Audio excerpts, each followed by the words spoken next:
The grand chamber of Station Harmony floated in the darkness of space like a monument to galactic pride. Inside its massive halls, representatives from 12 elder species sat on elevated platforms, looking down at the smaller delegations below. Captain Jake Morrison sat in the human section with his jaw clenched tight. Beside him, diplomat Laura Bennett tapped her fingers on the armrest of her chair, a nervous habit she had developed over the past 3 years of endless council meetings. Commander Rick Hayes sat on Jake's other side, his military uniform pressed and perfect, but his eyes showed the same frustration that Jake felt.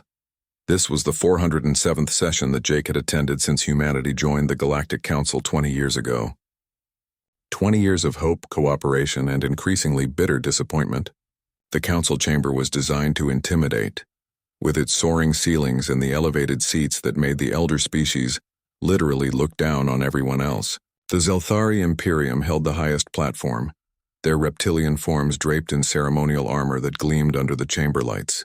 Below them sat the Krovan Collective, insectoid beings whose compound eyes reflected the room in 1,000 tiny fragments.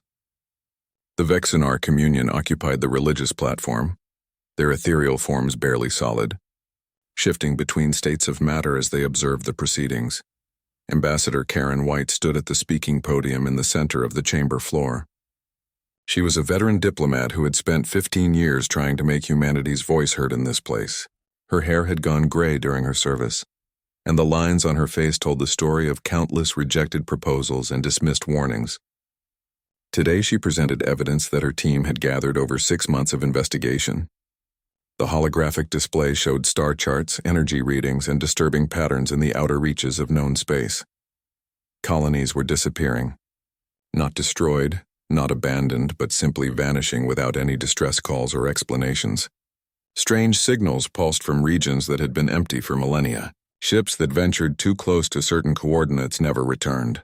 Karen's voice remained steady as she explained each piece of evidence, building a case that something dangerous was emerging in the unexplored regions. She requested a joint investigation, offering human ships and personnel to lead the mission. The cost would be minimal, the potential benefit enormous. Early detection of threats had always been humanity's strength in the Council. High Chancellor Zorath of the Zelthari Imperium barely waited for Karen to finish before dismissing her concerns. His translator converted his hissing speech into cold, formal words that echoed through the chamber.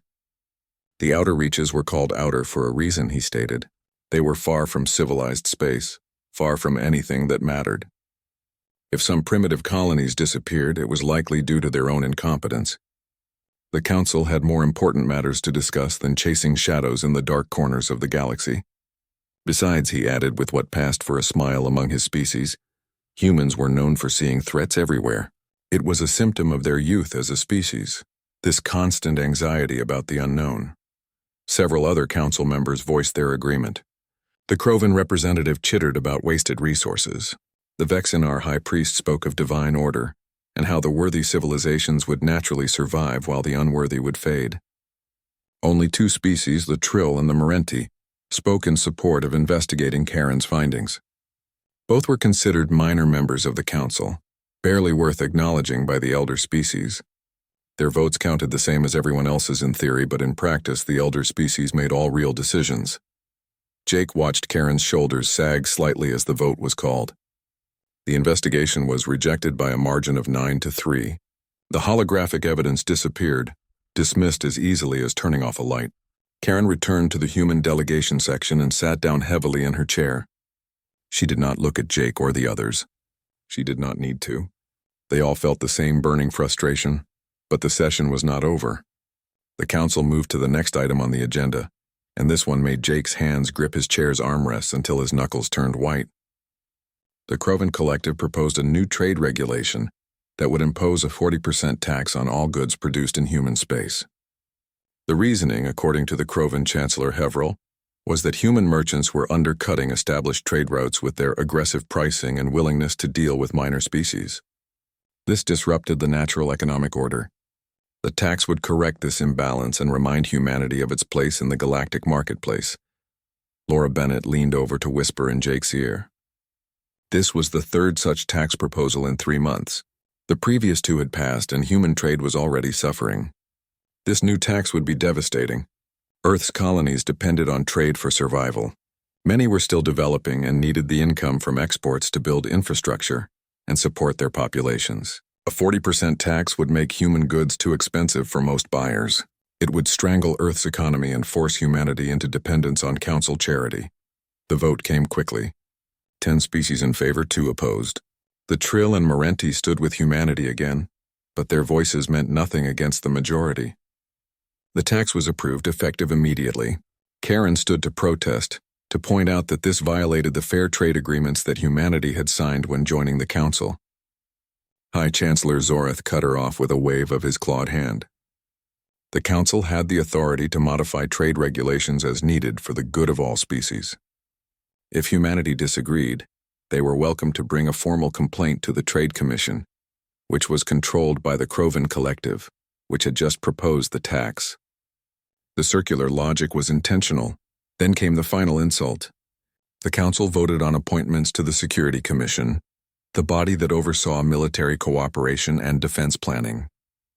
Humanity had requested a seat on this commission every year for the past 10 years. Every year the request was denied. The reason given was always the same. Humanity lacked the experience and wisdom needed for such responsibility. Their military tactics were too aggressive, too unpredictable, too risky. Better to let the elder species handle security matters while humanity focused on learning and growing under council guidance. Jake had heard enough. He had listened to 20 years of condescension, dismissal, and barely veiled contempt. He had watched as every human contribution was minimized or stolen. Human medical technology now saved millions of lives across council space, but the credit went to the Vexinar communion. Human agricultural techniques had ended famines on a dozen worlds, but the Croven claimed they had developed those methods independently. Human engineers maintained half the critical systems on Station Harmony, but council officials treated them like servants. Laura Bennett surprised everyone by standing abruptly. Her chair scraped loudly against the floor in the sudden silence. She picked up her datapad and threw it onto the table in front of her. The device clattered and sparked its screen shattering. Every eye in the chamber turned to stare at her.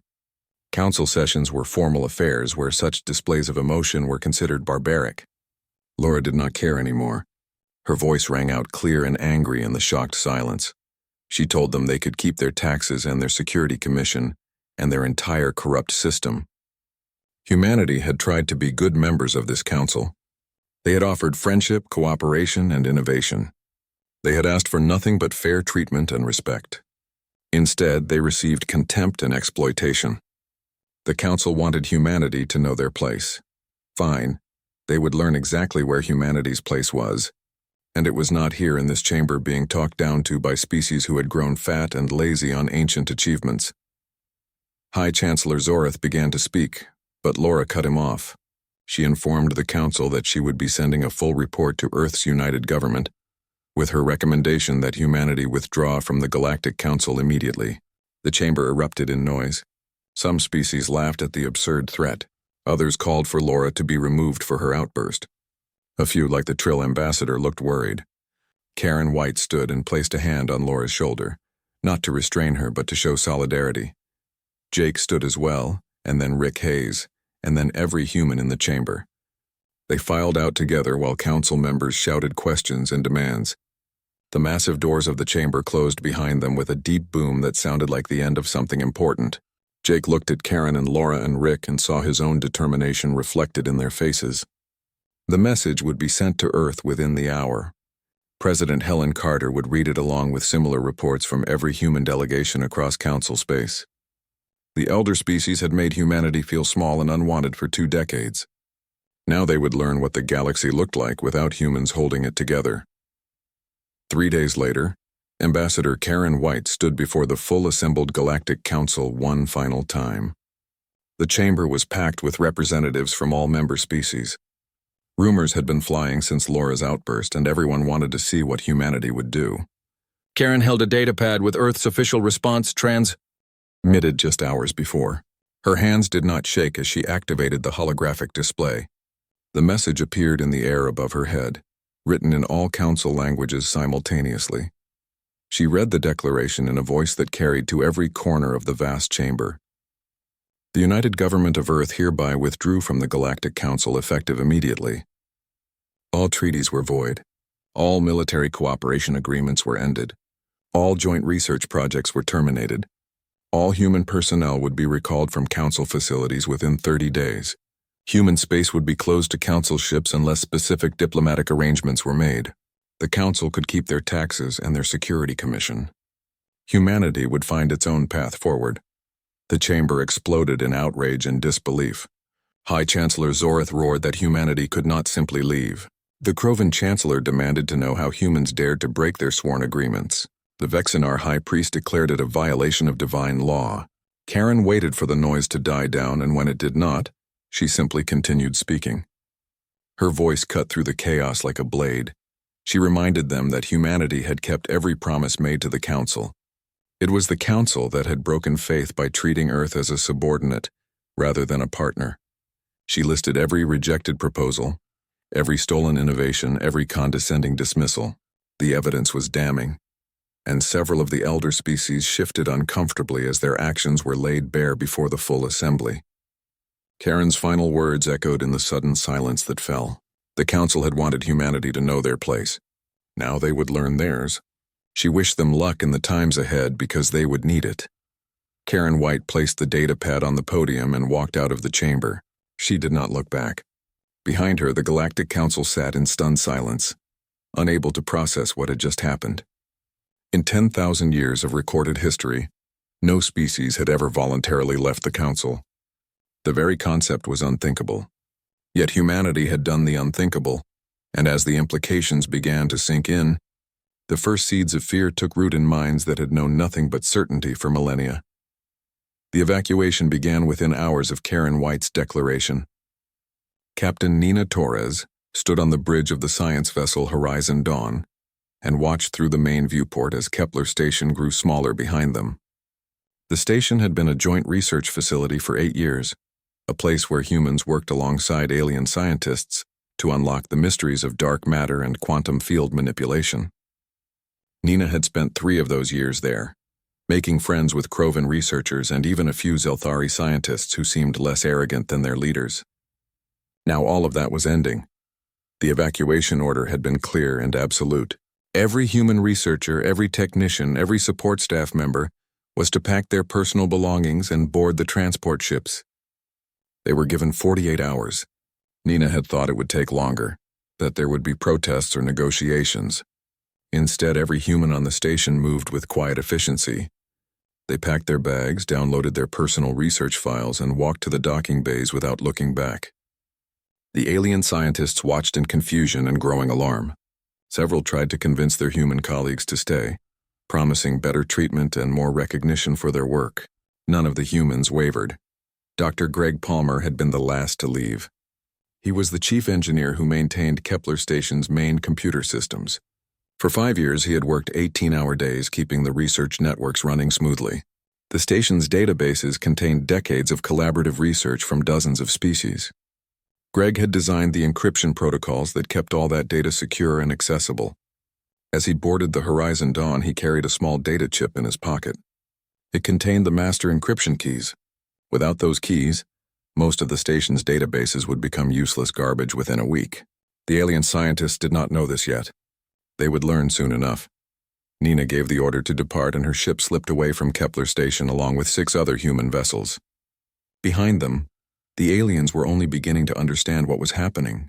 The research projects that depended on human expertise would stop.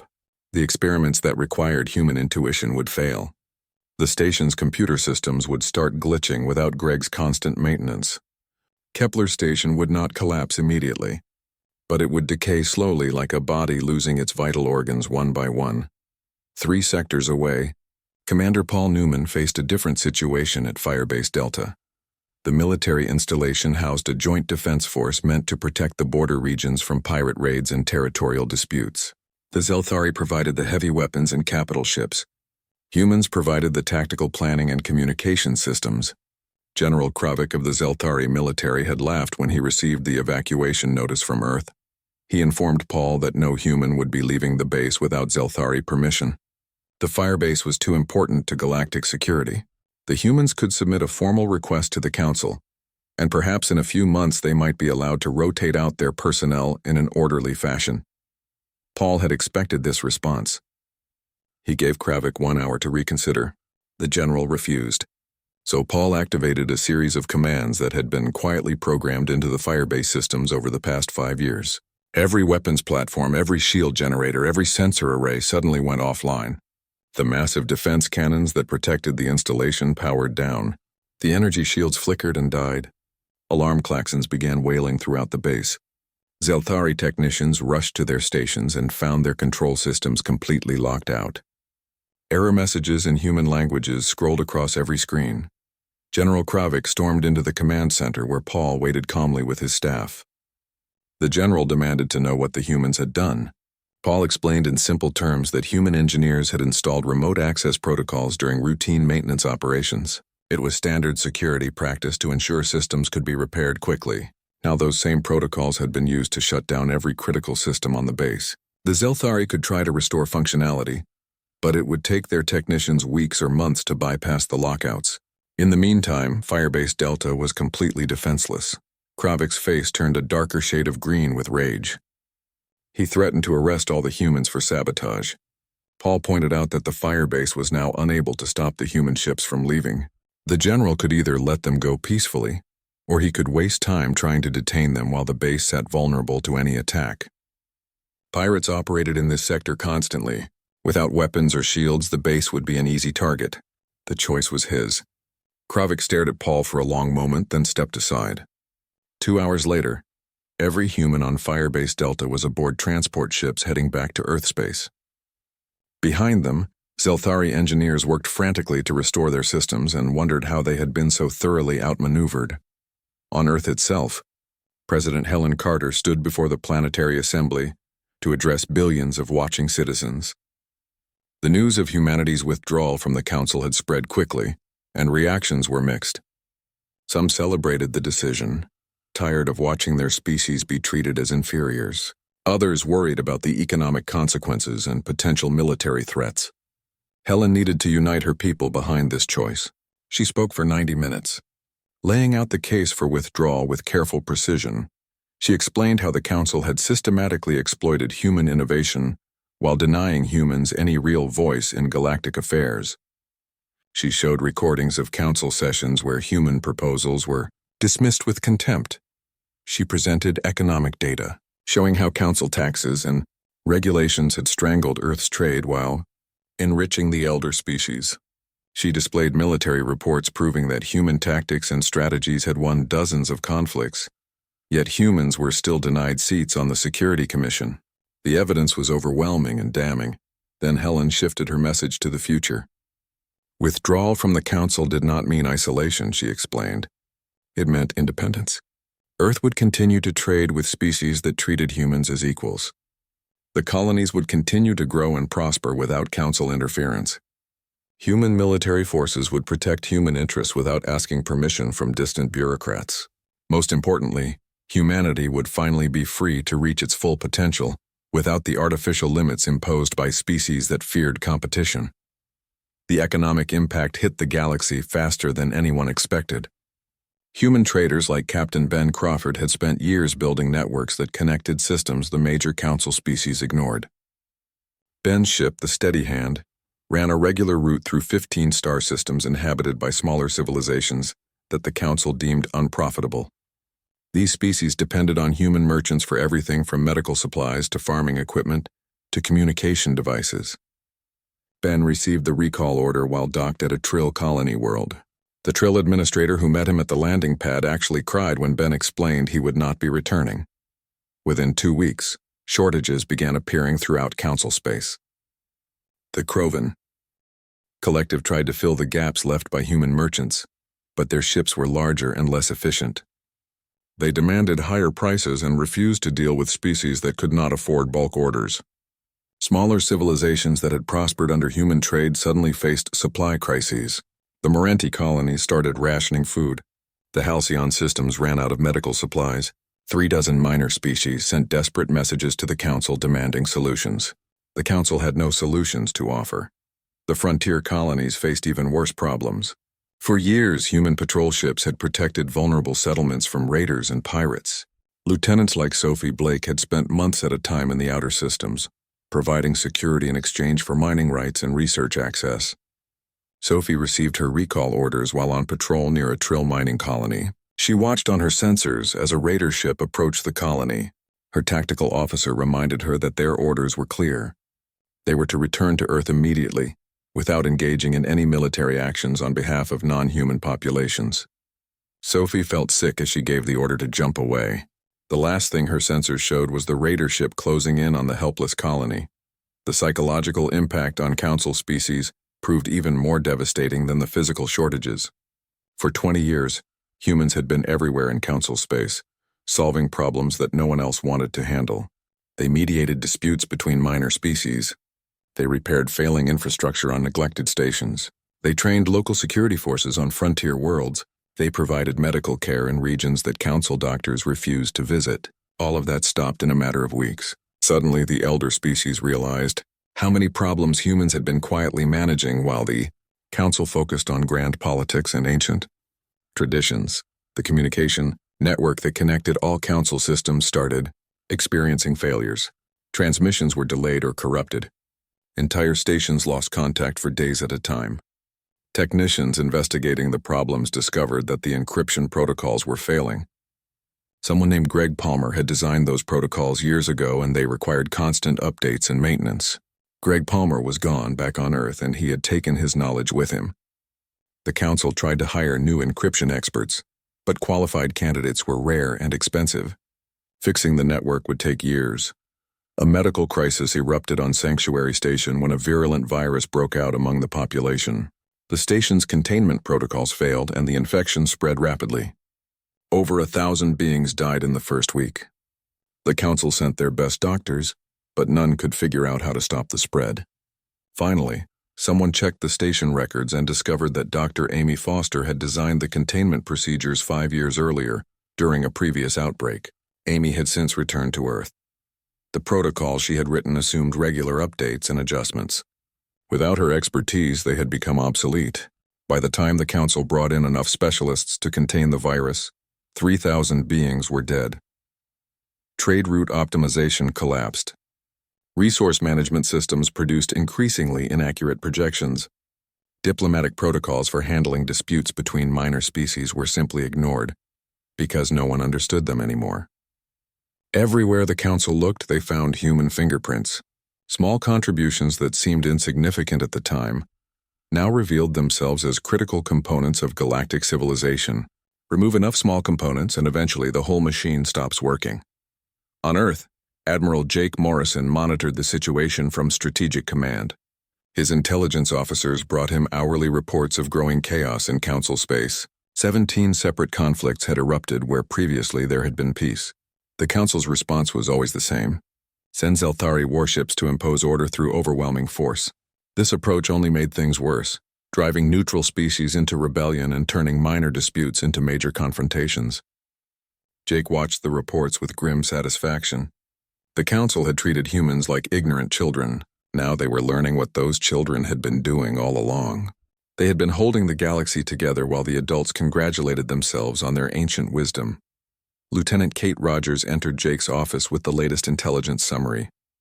She reported that the Council was hemorrhaging members. Smaller species were refusing to pay their dues or follow Council directives. Some were actively seeking contact with Earth, requesting new trade agreements and defense pacts.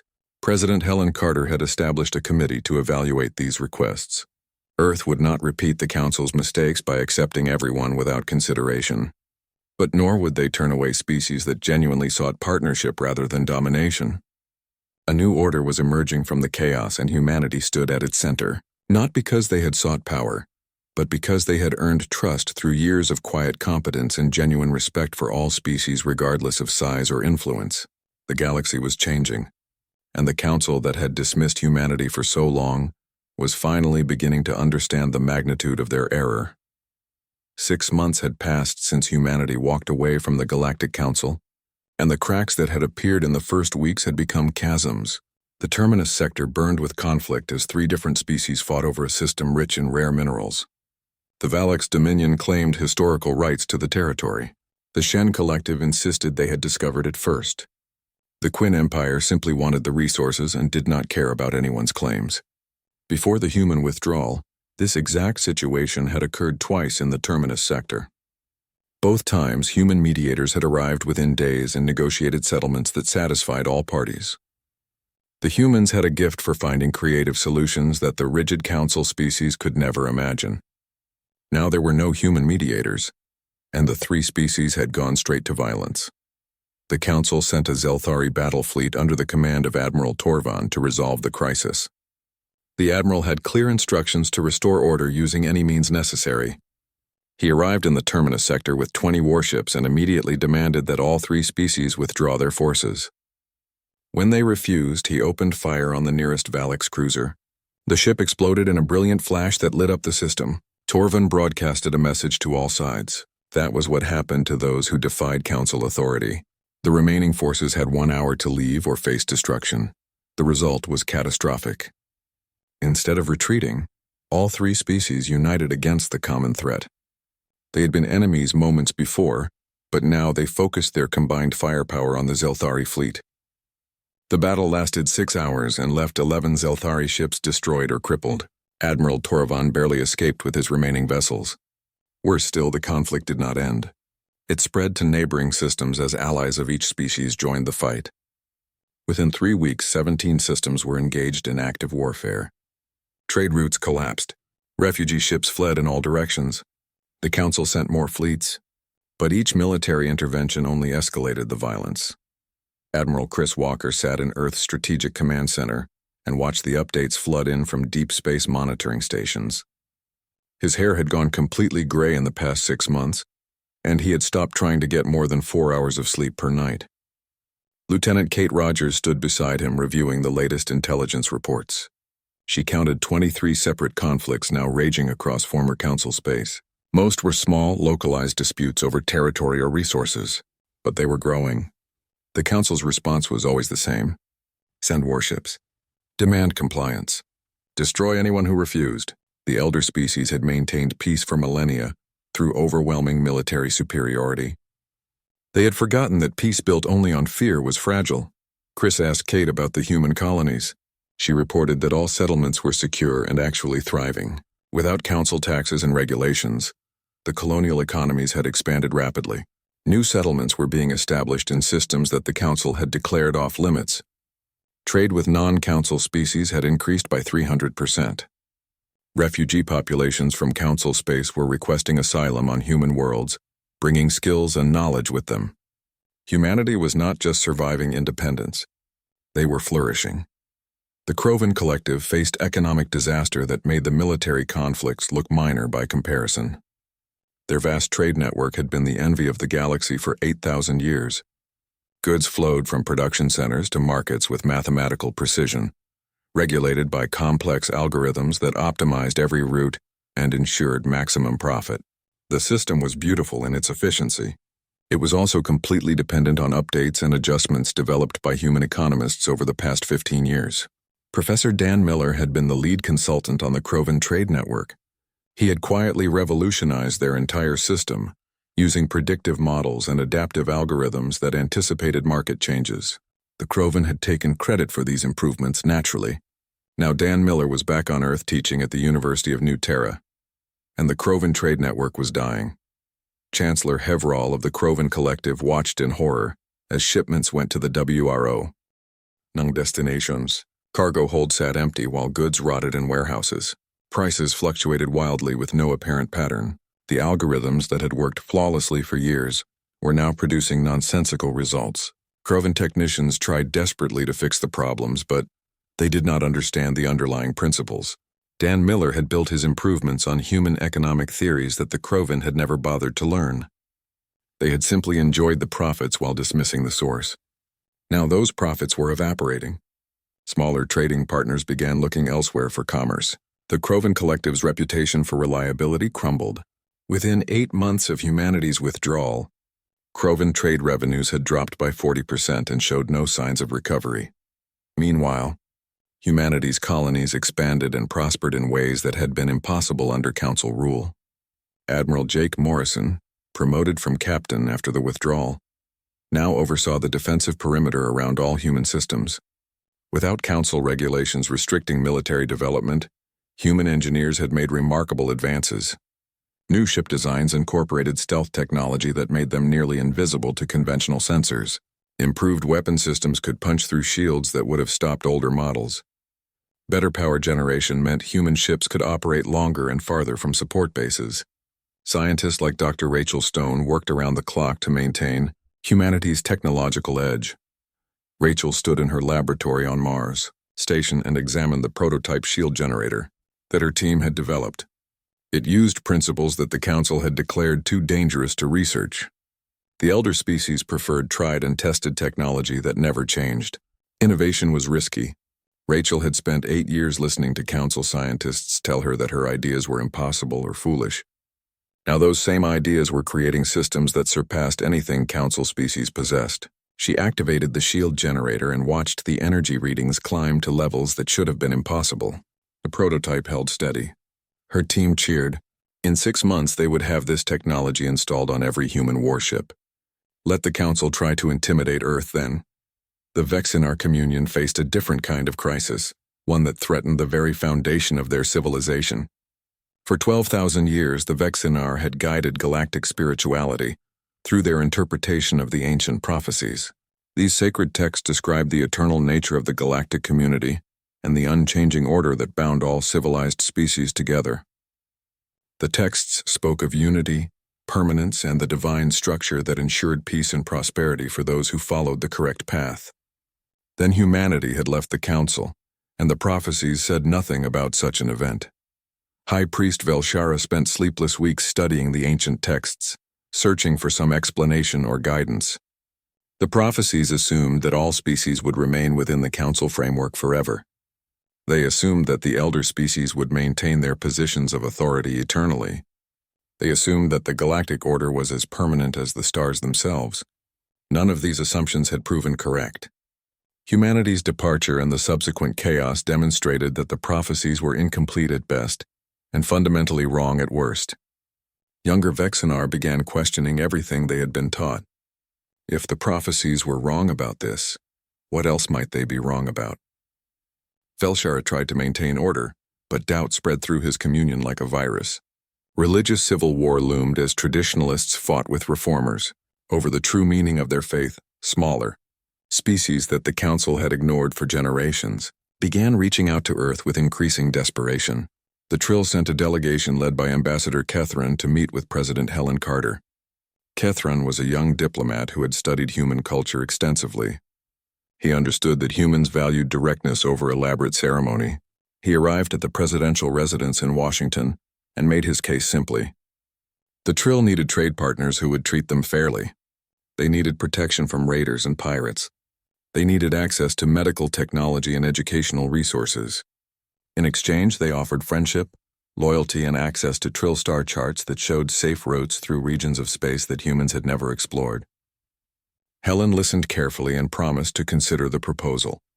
Similar delegations arrived from the Morenti, the Halcyon, the Varric, and 24 other species. Each came with their own needs and offers.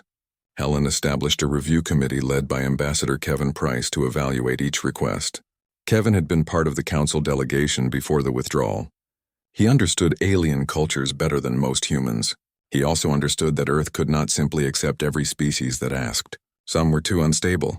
Others might be Council spies. A few seemed to want human protection without offering anything meaningful in return. Kevin and his team worked methodically through each application, accepting some and politely declining others. The species that were accepted found Earth to be a very different kind of partner than the Council had been. Captain Ben Crawford resumed his trading routes, but now he operated entirely outside Council space. His ship, the Steady Hand, visited Trill colonies, Morenti outposts, and Halcyon settlements. Everywhere he went, people were grateful to see him. They paid fair prices for his goods and treated him with respect. Ben's profit margins actually increased without Council taxes eating into his revenue. He hired a Trill navigator named Sella, who knew routes through asteroid fields that cut travel time by days. His Morenti engineer, Vec, kept the ship's engines running at peak efficiency using techniques that human mechanics had never considered. Ben's mixed crew worked together smoothly, something that would have been impossible under Council species who refused to cooperate with those they considered inferior. Back on Station Harmony, the Galactic Council tried desperately to maintain their authority over a galaxy that was rapidly slipping out of their control. High Chancellor Zorth called emergency session after emergency session, but the results were always the same. Lots of discussion, lots of blame, and no real solutions. The elder species were discovering that problems which humans had solved quietly and efficiently were actually incredibly complex. Restoring the communication network would take years and cost billions. Replacing human medical expertise would require training thousands of new doctors. Repairing the trade systems needed economists who understood modern market theory, not ancient traditions. Finding mediators who could actually resolve conflicts without violence meant changing the entire council approach to diplomacy. Every problem had a solution in theory, but implementing those solutions required resources and expertise that the council did not have. The Zelthari Imperium's military forces were stretched impossibly thin, trying to contain all the conflicts. The Krovan Collective's economy continued to collapse despite their best efforts to repair their systems. The Vexenar communion split into 3 factions that refused to speak to each other. Smaller member species stopped paying their council dues and ignored directives from the central government. Station Harmony experienced its first major technical failure when life support systems in the Western Quadrant malfunctioned. The repair took 3 weeks instead of the 3 hours it would have taken when human technicians were available.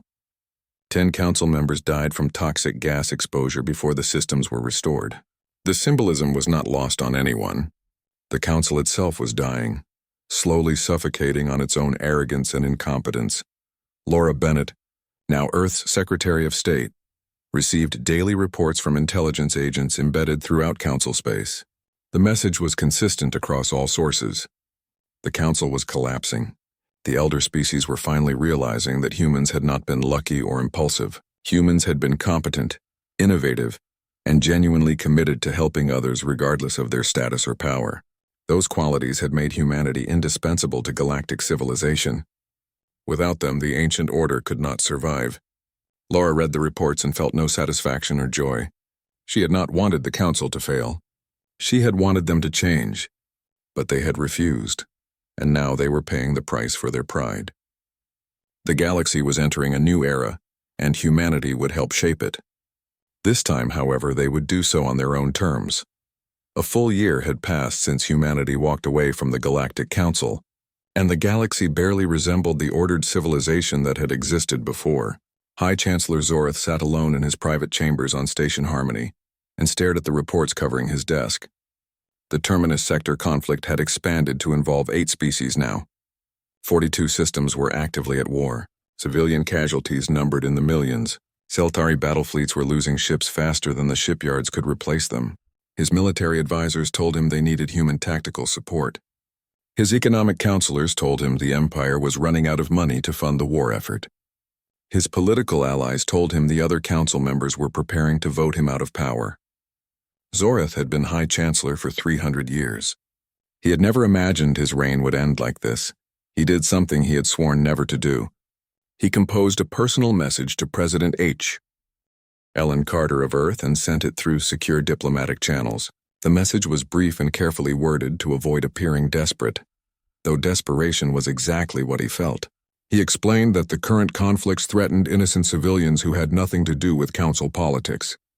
He suggested that perhaps human military advisors could be contracted to help resolve the situation. Earth would be compensated generously. He did not explicitly ask for help, but the request was obvious between the lines. He sent the message and waited for a response. Helen's reply arrived 3 days later. It was even shorter than his message.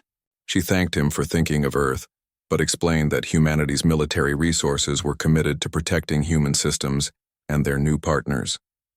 She wished him luck in resolving the conflicts and hoped that innocent lives would be spared. She did not offer assistance. She did not suggest alternatives. She simply declined and moved on. Zorth read the message 5 times, searching for some opening or opportunity. There was none.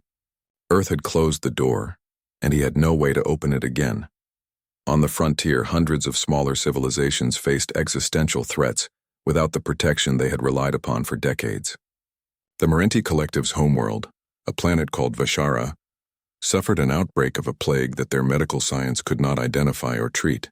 The disease spread rapidly through the population centers, killing thousands in the first week. The Marenti government sent desperate messages to every major medical facility in Council space. Most ignored them. The few that responded said they were too busy with their own crises to help a minor species on the far edge of civilized territory. The Marenti were on their own. Dr. Lisa Morgan read the reports about Vishara from her office at the Earth Medical Command Center in Geneva. She had been following the outbreak since the first cases appeared. Her preliminary analysis suggested it was a mutated form of a virus that Earth doctors had encountered before. She believed she could develop a treatment within weeks if she had access to samples and patients. She went straight to President Helen Carter and requested permission to lead a medical mission to Vishara. Helen looked at her with sympathy but shook her head. The Marenti had supported humanity in the Council. That was true. But Earth could not save every species that faced a crisis. Resources were limited. If they helped the Marenti, a dozen other species would immediately request similar assistance. Where would it end? Lisa argued passionately, but Helen remained firm. Earth needed to focus on its own people first. Lisa left the meeting feeling angry and helpless. She understood Helen's reasoning, but she could not accept it. Thousands of Marenti were dying from a disease that she might be able to cure. She spent the next week reviewing every regulation and policy guideline she could find. Finally, she discovered a loophole. Individual citizens could travel to non-allied systems for personal reasons, as long as they did not represent Earth officially. Lisa submitted her resignation from Earth Medical Command and booked passage on a private transport heading toward Marenti space. She would go to Vishara as a private citizen and help however she could. If Helen wanted to stop her, she would have to arrest her. The economic collapse in Council space accelerated beyond anyone's worst predictions. The Krovan Collective's trade network suffered a catastrophic systems failure that shut down commerce across 30 systems for 5 days. When the network finally came back online, it was barely functional. Shipping routes were completely scrambled. Prices bore no relationship to actual supply and demand. Cargo manifests were corrupted or lost entirely. Billions of beings faced shortages of food, medicine, and basic necessities. The Krovan Chancellor Hevrel appeared on Galactic broadcast to blame human sabotage, insisting that Earth had deliberately destroyed their systems before leaving. Independent investigators found no evidence of sabotage. The truth was simpler and more damning. The systems had simply failed because no one knew how to maintain them properly. In human space, a different kind of transformation was taking place.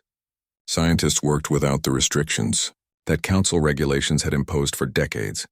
Dr. Nathan Cross and his team at the Luna Research Facility perfected a faster-than-light communication system that operated on principles the Council had declared impossible. Traditional FTL communication required relay stations every few light years. Nathan's system could transmit messages across hundreds of light years without any infrastructure. The first successful test transmitted a message from Earth to the colony on New Vancouver, over 300 light years away, with zero delay. The implications were staggering. Human colonies could now coordinate in real time. Military fleets could communicate instantly across vast distances. Earth had just gained an advantage that no other species possessed. Engineer Claire Thompson led a separate project at the orbital facility above Mars. Her team developed a new fusion reactor design that generated 3 times more power than standard Council reactors, while using half the fuel. The design was elegant and surprisingly simple once you understood the underlying physics. Claire had tried to publish similar research while humanity was still in the Council. The paper had been rejected by every major scientific journal. The reviewers said her theories violated established principles and showed poor understanding of basic fusion mechanics. Now her reactor powered half of Mars Station and proved that the established principles were incomplete. Claire wondered how many other human innovations had been dismissed or suppressed because they challenged Council orthodoxy. The smaller species that had aligned with humanity after the withdrawal were prospering in ways they had never experienced under Council rule. The Trill colonies, now protected by human patrol fleets, had become safe havens for refugees fleeing the chaos in Council space. Captain Kyle Sanders commanded the patrol group responsible for the Trill systems. His ships were smaller and faster than Council vessels, using the new stealth technology that made them nearly impossible to track. Raiders and pirates who had preyed on Trill settlements for years suddenly found themselves outmatched and outgunned. Kyle's crews captured or destroyed a dozen raider ships in the first 6 months. The attacks stopped. The Trill could finally focus on building their civilization instead of constantly defending it. Trade with humanity brought wealth that transformed Trill society. They exported rare minerals that Earth's growing industries needed desperately. In return, they received advanced medical technology, agricultural equipment, and educational resources. Trill students attended universities on Earth and returned home with knowledge that revolutionized entire fields. Ambassador Kethron reported to his government that joining humanity's network was the best decision the Trill had made in 5 centuries. Other species noticed and wanted the same opportunities. High Chancellor Zorith called one more emergency council session. The chamber that had once been filled with confident leaders now held scared and desperate beings. Zorith stood at the center podium and laid out the reality they all faced. The council was dying. Member species were leaving or simply ignoring central authority. The military could not contain the spreading conflicts. The economy was collapsing. Infrastructure was failing. They had 3 choices. They could continue as they were and watch everything fall apart completely. They could dissolve the council and let each species fend for themselves. Or they could admit they had made a terrible mistake and try to negotiate with humanity. The chamber erupted in argument. Some elder species refused to even consider asking humans for help. Their pride would not allow it. Others saw no alternative. The debate raged for hours with no resolution. The Vexenar High Priest Velshara experienced a vision during meditation that changed everything he believed. In the vision, he saw humanity not as disruptive children or dangerous rebels, but as teachers who had been trying to show the elder species a better way. The old prophecies had not failed. They had simply been misunderstood. The eternal galactic community was not meant to be rigid and unchanging. It was meant to evolve and grow, adapting to new circumstances and incorporating new wisdom. Humanity's departure was not the end of galactic civilization. It was the beginning of its transformation into something better. Velshara emerged from his meditation and began teaching this new interpretation to his followers. The Vexenar communion split into factions that argued bitterly over Velshara's teachings. Traditionalists accused him of heresy and corruption by human ideas. Reformers embraced his vision and demanded that the communion reach out to Earth for guidance. The split threatened to become violent until Velshara himself intervened. He challenged the traditionalists to explain the current chaos using the old prophecies. If the texts were complete and correct, they should provide answers. The traditionalists could not respond. The galaxy was entering uncharted territory that the ancient texts had never imagined. Slowly, painfully, the communion began to accept that perhaps their understanding had been incomplete all along. Laura Bennett sat in her office at the State Department, building in Washington, and reviewed intelligence summaries from across the galaxy. Every report told the same story from different angles. The council was collapsing under the weight of its own failures. Species were learning that the elder races had no special wisdom, just ancient pride. Systems that had operated for millennia were breaking down without human maintenance and innovation. The rigid hierarchy that had seemed eternal was proving to be fragile and temporary. Laura had not wanted this outcome. She had hoped the council would recognize its mistakes and reform itself. Instead, they had doubled down on their arrogance until reality forced them to face the truth. She opened a new report from Agent Marcus Webb, embedded deep in council territory. Marcus reported increasing numbers of individual council species reaching out quietly to human contacts. Not official government delegations, but military officers, scientists, engineers, and bureaucrats who saw the writing on the wall. They offered information, assistance, and cooperation in exchange for access to human technology and protection. Some were genuine. Others were likely spies or opportunists. Webb recommended a cautious but open approach. These individuals might become the foundation of a new galactic order, built on cooperation rather than domination. President Helen Carter called a meeting of her senior advisors to discuss the situation. Admiral Chris Walker, Laura Bennett, Secretary of Defense Ryan Foster and a dozen others gathered in the Situation Room deep beneath the White House. Helen asked each of them for recommendations. Chris suggested expanding the human defensive perimeter and accepting more species into their protection network. Laura advocated for humanitarian missions to assist species facing genuine crises. Ryan warned against overextending Earth's resources too quickly. Others offered their own perspectives. Helen listened to all of them and then made her decision. Earth would not rush to fill the power vacuum left by the Council. They would not become the new overlords of the galaxy. Instead, they would build something different, something better, something that honored the principles humanity had always claimed to value. It would take time and patience, but the opportunity was there. The galaxy was ready for change whether the elder species admitted it or not. 18 months after humanity left the Galactic Council, the announcement came through every communication channel in civilized space. The Galactic Council was officially dissolved. High Chancellor Zorath appeared on screens across hundreds of worlds to make the declaration. His voice held none of its former authority or pride. He simply stated the facts. The Council could no longer fulfill its mandate to maintain peace and prosperity. Member species had lost faith in the central government. The elder species would retreat to their core territories and focus on their own populations. The great experiment in galactic unity that had lasted 10,000 years was over.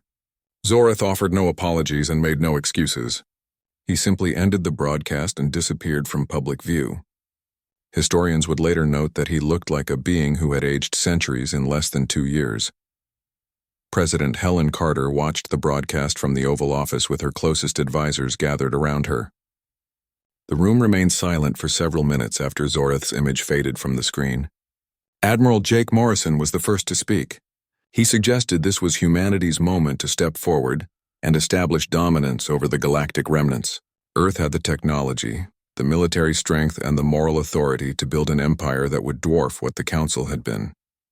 Species across the galaxy were desperate for leadership and would accept human rule gratefully.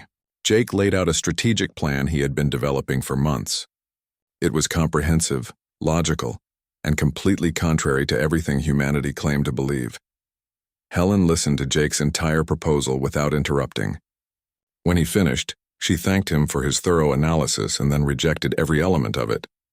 She reminded everyone in the room why humanity had left the Council in the first place. They had been tired of being dominated by species who claimed superiority. They had been frustrated by a system that valued ancient privilege over current merit. They had been angry at leaders who made decisions without considering the needs of smaller or weaker populations. If Earth simply replaced the Council with a human empire, they would become everything they had opposed. The people in the room exchanged glances. Some looked relieved, others looked disappointed, but no one argued with Helen's logic. 3 days later, Earth broadcast its own announcement to the galaxy. President Helen Carter stood before cameras and spoke directly to billions of beings across hundreds of species. She acknowledged the fall of the Galactic Council and the chaos that had followed. She recognized that many civilizations were struggling and afraid. Then she presented Earth's vision for the future. Humanity proposed the creation of a new organization called the Free Systems Alliance. Unlike the Council, membership would be completely voluntary. Unlike the Council, every member species would have equal voting rights regardless of age or military power. Unlike the Council, the alliance would be built on cooperation and mutual benefit rather than domination and exploitation. The charter would emphasize shared innovation, collective defense, and respect for each species' sovereignty. Any civilization could join if they agreed to these basic principles and committed to peaceful cooperation with other members. The response was immediate and overwhelming. Within 24 hours, 40 species formally requested membership in the Free Systems Alliance. The Trill were first, with Ambassador Kethran personally delivering their application to Earth. The Morenti followed, grateful beyond words after Dr. Lisa Morgan had arrived on their homeworld as a private citizen and developed a cure for the plague that had killed thousands. Lisa had worked around the clock for 3 weeks, training Morenti doctors in treatment protocols and establishing quarantine procedures. She had saved millions of lives and asked for nothing in return. The Morenti government declared her a planetary hero and immediately petitioned to join any organization that Earth led. The Halcyon, Varric, Shen, and dozens of minor species that had suffered under council neglect all submitted applications. Even some former council members humbled by recent events requested consideration for membership. The Krovan Collective's new Chancellor Mervala was among them. She was young for a Krovan leader, barely 200 years old, and represented a generation that had grown tired of the old ways. Mervala traveled to Earth personally to meet with President Helen Carter. The summit lasted 3 days and covered everything from trade regulations to mutual defense agreements to shared scientific research. Mervala admitted that the Krovan had been wrong about humanity. They had dismissed human contributions and stolen human innovations while claiming superiority. She could not undo the past, but she could commit to a better future. The Krovan Collective would join the Free Systems Alliance if Earth would accept them. In return, they would share their remaining trade infrastructure and accept human advisors to help rebuild their economic systems properly. Helen agreed, but with conditions. The Krovan would need to demonstrate genuine change in how they treated smaller species. No more exploitation or dismissal of those deemed inferior. Mervala accepted the terms without hesitation. Her people were starving and desperate. Pride was a luxury they could no longer afford. Dr. Lisa Morgan finally received official authorization to lead humanitarian missions to species in genuine need. President Helen had initially resisted such missions out of concern for overextending Earth's resources. But Lisa's success on the Marenti homeworld had demonstrated that strategic assistance could transform entire civilizations and build lasting goodwill. The medical teams that Lisa organized over the following months saved countless lives and established Earth's reputation not as conquerors, but as partners who genuinely cared about all species. Engineers repaired critical infrastructure on dozens of worlds that lacked the technical expertise to fix failing systems. Agricultural specialists helped colonies improve crop yields and prevent famines. Teachers trained local populations in everything from basic literacy to advanced quantum mechanics. The Zelthari Imperium remained isolated and proud, even as their empire crumbled around them. General Kravik, the same officer who had tried to prevent Commander Paul Newman from leaving Firebase Delta, watched his civilization decline with growing frustration. The Zelthari military was stretched impossibly thin. Their economy was collapsing. Their colonies were rebelling or simply declaring independence. The civilian population was losing faith in the old leadership. Kravik was not a politician or a diplomat. He was a soldier who valued effectiveness over tradition. He made a decision that would have been unthinkable 2 years earlier. He contacted Paul Newman directly through back channels and asked for a meeting. They met on a neutral station in unclaimed space. Kravik came alone without any official authorization from his government. He told Paul that the Zelthari Empire was dying because its leaders refused to adapt. But individual Zelthari commanders saw the truth. They needed help, and pride was worthless to dead civilizations. Kravik offered intelligence about remaining threats in the region, access to Zelthari medical research that could benefit multiple species, and the cooperation